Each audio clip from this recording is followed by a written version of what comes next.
Yeah, I used to roll backwoods, Rick the Dawn's good wherever he goes. 1 million and one flows, depositing dough. Said you down with the mafia family, let me know. Yeah, number one, I don't do number two. They watching how I do, because I'm really hood. Red hoodie, gold jewelry, too groovy, might lose me. Don't approach with the foolery, keep the two on me, homie. You don't know me, Rick the Dawn, the one and only. Yeah.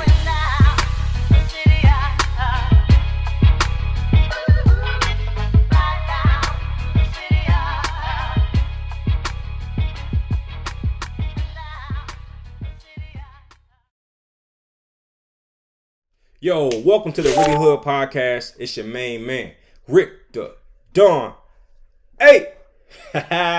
First off, thank you for checking out my podcast. If you haven't done so already, you gotta go through the catalog. My catalog is off the meters. Every episode is a banger. Click the play button and just chill with your main man, Rick the Dawn. This episode is brought to you by VidMondo. That is one of my companies, vidmondo.com to be exact. I am trying my best to create a video sharing platform that is a little more loose when it comes to restrictions. I'm trying to create a video platform that is more liberal, that gives you the space to be yourself. And I believe I've done that successfully. And it is called VidMondo. All right, this episode is about depression. Now, I will be honest with you and say that I am not currently going through or fighting depression, despite what the title might suggest. However, because I'm not fighting or dealing with depression, that's exactly why I want to talk about it, because perhaps I can offer some assistance to some individuals that might be facing it. But let's also get something clear. Though I might not be constantly battling depression, that doesn't mean that I don't have my moments. In fact, this week, I've had more thoughts in my mind that were, in my opinion, very ill. They were not the type of thoughts that I was used to. And I would like to tell you that I never have those moments, but the truth is, I have them quite often. And I guess that's a great way to segue in. What is depression? It is a mental illness, or it is a emotional illness. And usually the effects have a lot to do with feeling sad over things that the individual perceives that are out of their control. And if you ever been depressed, it's almost as if you have tunnel vision. So my question to you, if you clicked on this episode, do you always feel sad? Do you always feel as if you have no energy? You feel like you can't win. Like no matter what you're doing, you just can't get ahead of the curve. Is it something that you can't control, or at least you feel like you can't control? That's the question. And I hope that you have those answers prepared and ready to go, because I'm here to tell you that depression is not permanent. All right. It is a thing that can be removed if you so choose to move it. At one point in Detroit, Michigan, my life was spiraling out of control, and I was just in a spiral of bad decisions and bad outcomes. But I'm so thankful that I didn't blame my circumstances for my condition. I realized that I'm choosing to be here. I'm choosing to be in Detroit. I'm choosing to go 2 houses down to the trap house. That's what they call them nowadays. But back then it was the weed house. But I'm choosing to be at my dad's house in this environment. And one day I made a decision that I was ready to change my mind, change my locale. And I begged my mother to allow me to live with her until I was able to get myself situated. So if you take a look at that story in detail, it took one decision to change my trajectory. Once I moved with my mother, who was a Christian woman who had a household that was always peaceful, my life changed, because from there, I couldn't live in her house without a job, without doing something productive, because she didn't go for that, which is why I left in the first place. I wanted to be lazy, so my father's house allowed me to do that, until I realized that this place is depressing. I had to get out of there.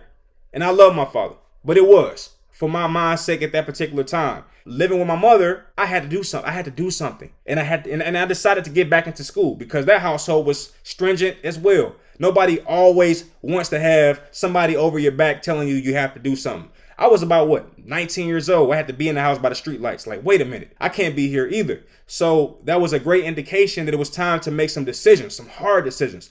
So I got myself back in school. I moved out of Detroit. I got on the right path. And the point I just made is depression, or I should say the conditions that cause depression, are voluntary. You're choosing to be in this space. There's something that you can change. What I mean by that is you are one decision away from being happy again. And remember, happiness is not permanent. It is something that must be sustained. Like I said, I moved out my father's house. I got an adrenaline boost of happiness immediately. I'm already moving in the right direction. However, getting to my mother's house, I realized that now I got a dictator on my shoulder. So that happiness was imbalanced. Then I decided to go to school and that happiness came back. I have freedom. But wait a minute. Now you're in school, you have new responsibilities. So there's a lot of things that you have to do to sustain that happiness. It's not a given. But I'm trying to make a point here. Depression is voluntary. It is one decision away from being changed. Okay? And it's not that simple. I agree. It's not that simple. But you better believe that making changes in your life will bring about different outcomes. If what you're doing is causing depression, then you can't get any worse than that. Change some things. Change some people. At the very least, things will get better. Right or wrong? Okay then. What are the outcomes of depression? When you're depressed, you're usually isolated. People usually don't want to be around you because your attitude might be contagious. I know people like that. You know people like that. Their attitude is always negative. And you really have to get away from those kind of people. I know firsthand. I can't be around people who can't see the bright side. They can't see the glass half full. You have to learn to put a positive spin on everything. So yes, when it comes to depression, some of the symptoms or some of the things that may happen is you might be isolated. You might have a lack of energy. You might even have thoughts of suicide. And I do have to take a stop right here because let me tell you something that my mother told me.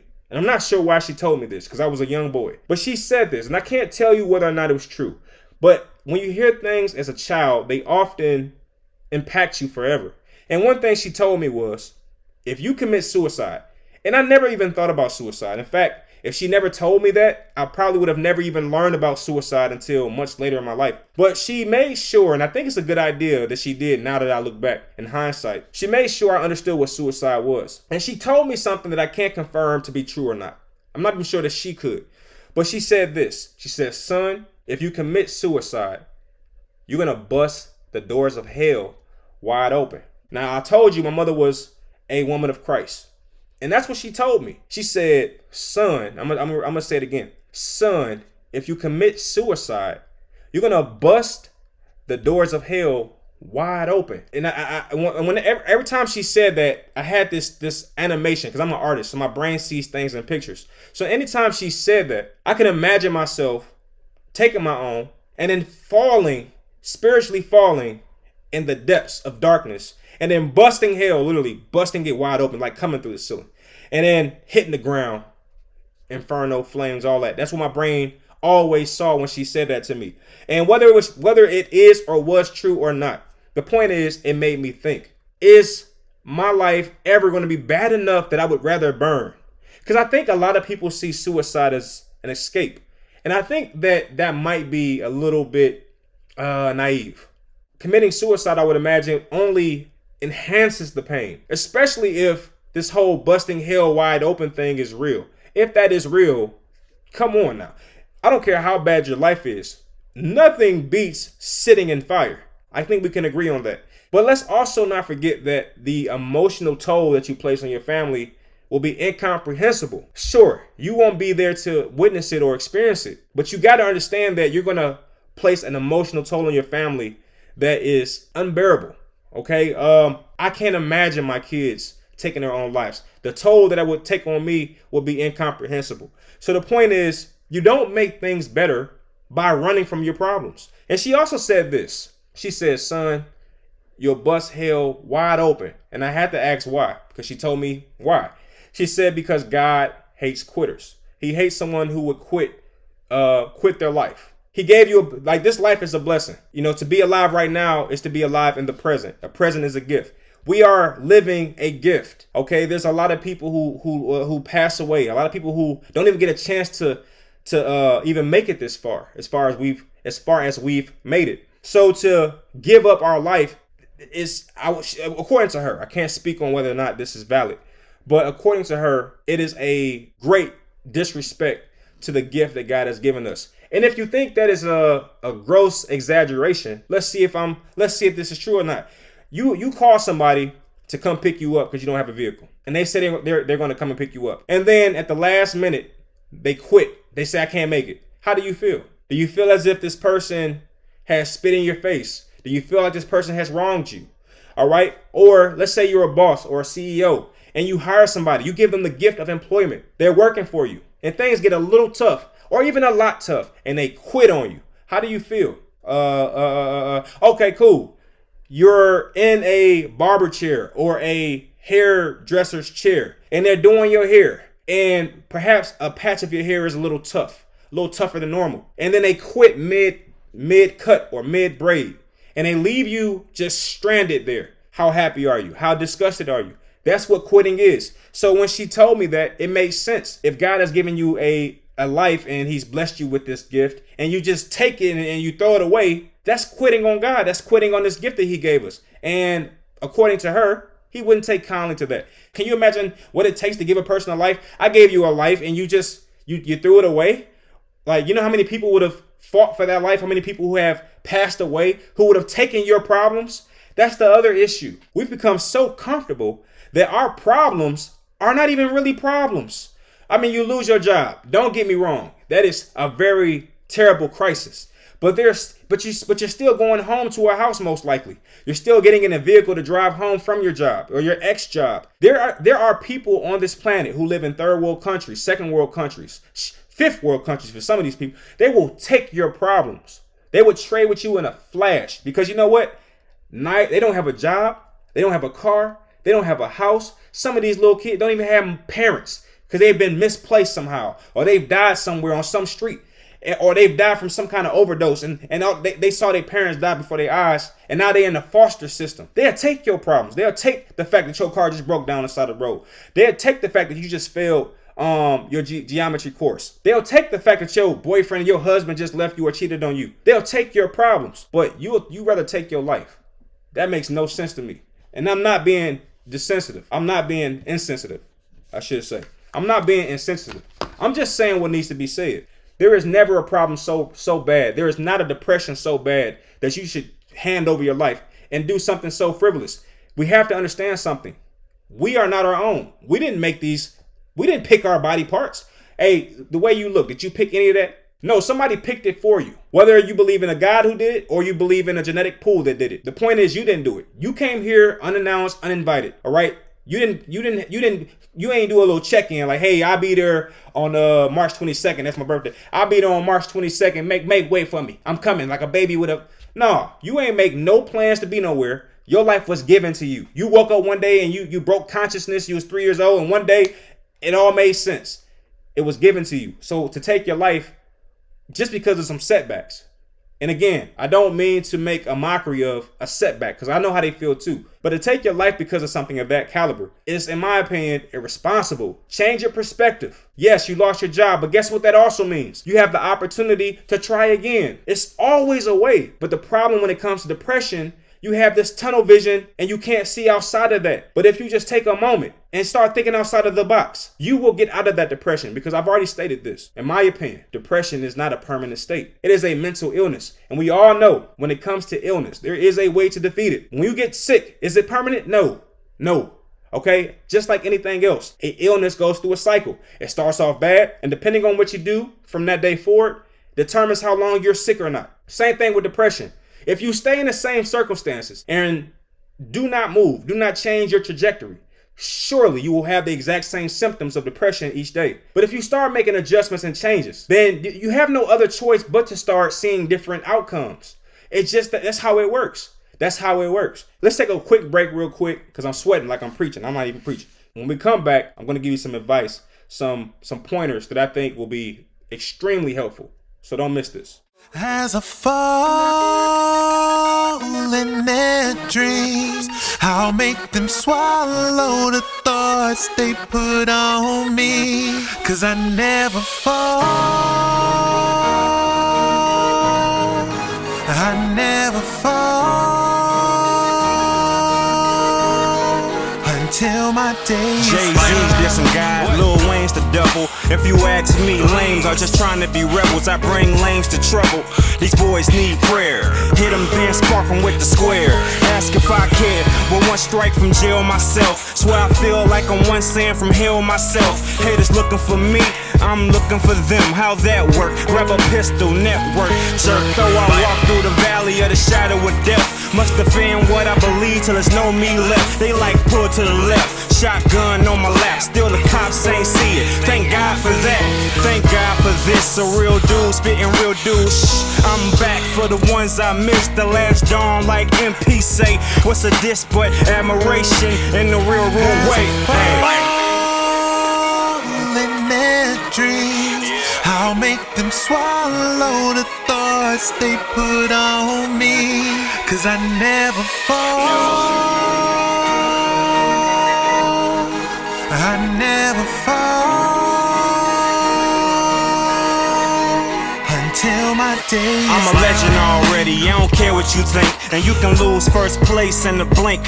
I know what you're thinking, he's gonna be leaking. No, I'm a survivor, the last Mohicans. Rappers bore me, catch me posted on the corner like Hori, or dancing on a show like Maurice. No weapon formed against me shall prosper. I'm old school, lockers, further, dockers. All grown up, them haters, watched us. Quite ironic how they baller blocked us and we ain't scared. Don't act like we are scared, I mean trust me, we are here. And we get a poppin' like MJ here. I'm thinking like they don't know a celebrity here. The vision is clear, the ending is near. Detroit niggas taking over this year. In their dreams, I'll make them swallow the thoughts they put on me. 'Cause I never fall. I never fall until my day is done. Keep your death pressed, they never frighten me. Other people hate you, you fighting me. Homie, I fought the masses, passed the classes. They tried to hand me up, I made a joke of their asses. They hating on me again, guess that's fresh. Oh, I guess I should stop and accept less. Feeling so blessed, standing on my own too. Had to ride on homes, that's on my own too. I heard your track, man, you called for a truce. Still watching Sports Center, yeah, me too. The game is through. You can make a song about lollipops in the hood, won't laugh at you. In their dreams, I'll make them swallow the thoughts they put on me. 'Cause I never fall. I never fall until my day is done.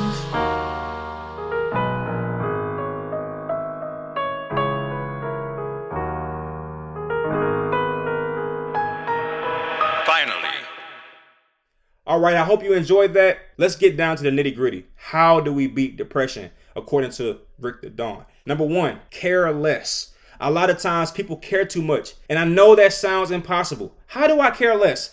Try it. A lot of times people are holding on to all these things. And if you just let them go, you'll realize that they float. You're not really holding on to them. It's an illusion. Look, I'll tell you a perfect example. I know somebody and he has a little money. So all the time, he's getting calls from his family members. And he has a lot of pressure on him to provide these family members with money and financial backing. What he doesn't realize is they're only calling him because he keeps answering. But if he let those phone calls go and let them go to voicemail, do you think these people are going to just sit in their house and die because he's not answering his phone anymore? No, they're going to find a different avenue of survival because humans are trained to survive. That's our natural instinct, our natural inclination. The reason they haven't done that is because you haven't stopped answering the calls. And that's all you have to do. Care less. Number two, write your worries down. One of the greatest inventions on the planet is paper. Write down your questions, write down your thoughts, write down your anxieties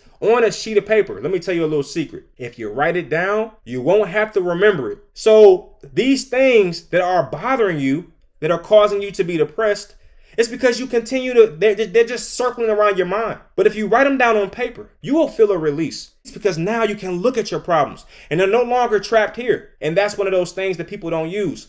Now, that particular technique works outside of depression. A lot of times, if I have things I have to do, like a to-do list, and I feel that anxiety creeping up, like I got to take my kid here, I got to pick my child up, I got to go do this, I got to do that, I got to do this, I got to do that. I write it all out and I'll feel a sense of calm instantly because like now I can see what was bothering me on the inside. So get in the habit of writing your problems out. And when you write your problems out, something cool happens. It allows you to target them like gun practice. Okay, my baby father is driving me crazy. You write that out. And when you see it on paper, your brain starts to figure out ways to solve that problem. And perhaps one of the things you should do is care less, just pointing it out. And once you start caring less, I want you to do this. For every problem that you write down, once you figure out a solution, once you have actually put that solution into practice, I want you to cross that problem out.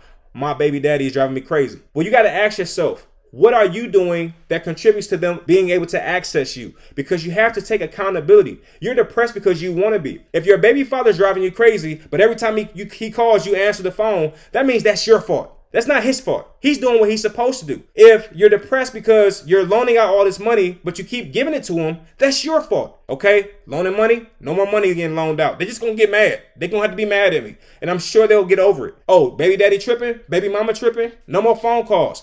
Text only. If it's not about our child, I won't be responding. You can control that. And once you do that, you cross that out.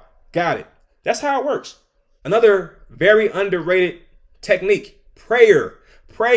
Now, I'm not about to preach to you. I'm not that kind of guy. I believe in what I believe, and I don't too much knock nobody else for what they believe. But I will say this.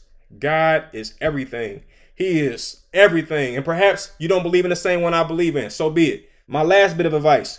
Do things that are not customary. If you're depressed, it's probably because you're not getting out. You're probably just sitting in a box, sitting in your house, going through the same routine. Get in the habit of going for walks. Take trips. Do stuff. Go out places. Go on a voyage. Do something a little different. Take your daughter out to a beauty pageant. Take your daughter to go find some clothes. Take your daughter window shopping. I don't care where you take your son somewhere. Go to the movies with your kid. All right, because these things will take your mind off your problems. But yeah, I think I'm done, y'all. I appreciate you for checking out this episode. God bless everybody, and I'll holler at you on the next one. Peace.